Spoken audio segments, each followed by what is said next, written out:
শুধু এই তিনটি কাজ করে দেখো, যে কোনো মানুষ তোমার পিছনে পিছনে আসতে বাধ্য হবে।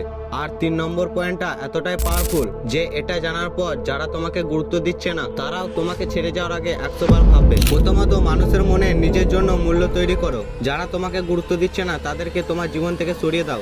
যখন তুমি তাদের জীবনে থাকবে না তখনই তারা বুঝতে পারবে আসলেই তাদের জীবনে তুমি কতটা গুরুত্বপূর্ণ ছিলে। নাম্বার 2, সবার প্রতি মনোযোগ দিও না, কারণ রাজা কখনো ভিক্ষা করে না। তুমি যাকে যত ভাও দেবে সে তোমাকে ততই হালকাভাবে নিতে থাকবে। তাই এক্ষেত্রে ইগনোর করা হলো সব থেকে বড় অস্ত্র। এছাড়া তুমি যখন কাউকে বেশি ইগনোর করবে সে তখন তোমার প্রতি আরো বেশি আকৃষ্ট হবে। দ্বিতীয়ত, মানুষের মনের মধ্যে যে খেলা চলে সেটাকে খেলতে শেখো। যে ব্যক্তি অন্যদের চিন্তা পড়তে পারে সে অন্য কারো হাতে পুতুল হয় না, কারণ সে আগে থেকেই জেনে যায় যে তার সম্পর্কে কে কখন কি চিন্তা করছে এবং তাকে নিয়ে কি পরিকল্পনা করতে চাইছে।